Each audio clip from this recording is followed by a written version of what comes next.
नमस्कार, मैं doctor Anju Gupta, director city multi speciality hospital, Bhopal, Madhya Pradesh से बोल रही हूँ। आज हम बात करेंगे चिकनगुनिया के बारे में। जैसा कि आपको पता है कि हमारे देश में जब भी बारिश का मौसम आता है तब मच्छर बढ़ जाते हैं और इनके द्वारा फैलाए हुए कई इन्फेक्शन फैल जाते हैं। हर साल एक नया इन्फेक्शन आ जाता है। पिछले साल से हमने एक नए इन्फेक्शन चिकनगुनिया का नाम सुना है, तो डरने की ज़रूरत नहीं है। हमें रोकथाम करना है, इसे पहचानना है और फैलने से रोकना है। तो रोकथाम कैसे करेंगे? रोकथाम तो मच्छरों को रोककर ही किया जा सकता है। ये मच्छर जो है मलेरिया वाले मच्छर से अलग है। जो मच्छर चिकनगुनिया फैलाता है उसका नाम एडिस इजिप्शियाई मच्छर है। ये दिन के समय काटता है और ये बहुत ज़्यादा ऊंचा नहीं उड़ पाता, इसलिए घुटने के नीचे ही काटता है। तो आप ध्यान रखें कि दिन में मच्छर हमारे घर में ना हो। और ये मच्छर अक्सर ये क्योंकि बहुत लंबा नहीं उड़ पाते तो हमारे घर के आसपास ही पनपते हैं। अक्सर हमारे ही घर के आसपास जो पानी इकट्ठा है उसमें पनपते हैं। तो हर साल गवर्नमेंट के द्वारा तो ये स्कीम चलाई जाती है कि घर घर जाके जो कूलर होते हैं इनमें से पानी निकलवाया जाता है, इनमें लगी हुई जाली को जलाया जाता है। तो आप भी यही करिए कि गर्मियों में जो कूलर यूज़ करे हैं उन्हें खाली कर दीजिए। उनमें लगी हुई जाली जो है वो पर्याप्त रूप से सूख जाए, इसका ध्यान रखिए।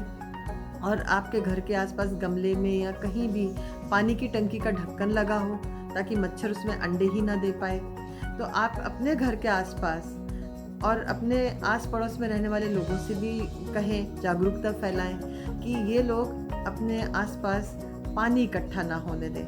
पानी इकट्ठा नहीं होगा तो ये मच्छर वहाँ अंडे नहीं दे पाएगा और ये मच्छर बहुत ज़्यादा दूर नहीं जा पाता। इसलिए नदी में, तालाब में अगर इसने अंडे दे भी दिए तो ये आपके घर तक नहीं पहुँचेगा। तो आपको ध्यान रखना है कि आपके घर के आसपास कोई पानी इकट्ठा ना हो। तो आप तो सबसे पहले इस मच्छर से ही बच जाएंगे। मच्छर वहाँ अंडे नहीं दे पाएगा तो इस मच्छर की प्रजाति फैलेगी नहीं, और अगर नहीं फैली तो ये चिकनगुनिया नहीं फैला पाएगा।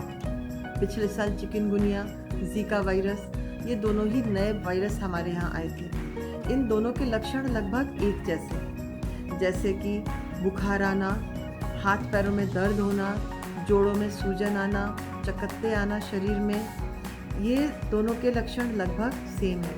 और जब भी ब्लड टेस्ट किया गया तो देखा कि ब्लड काउंट कम है, यानी WBC यानी सफ़ेद रक्त कोशिकाएं, WBC भी कम मिल रहा था, प्लेटलेट कम था लेकिन बहुत कम नहीं। यही अंतर था इसमें और डेंगू में।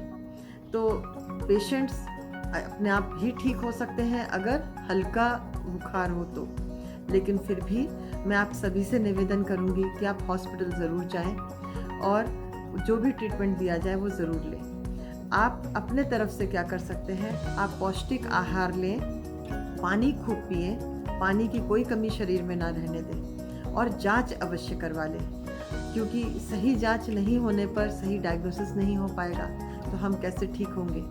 मच्छर काटने के 3 से 7 दिन के अंदर ये इन्फेक्शन होता है और एक बार इन्फेक्शन हो जाए तो हम 1 हफ्ते तक उसे फैला सकते हैं।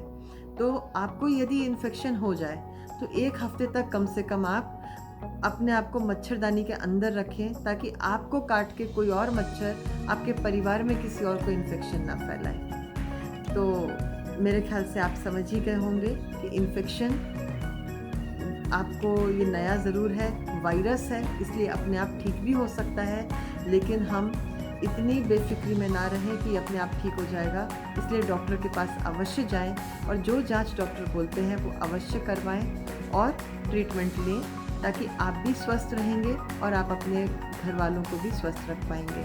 और सबसे पहली बात, आप अपने घर के आसपास पानी जमा ना होने दें तो ये समस्या ही नहीं आएगी। धन्यवाद।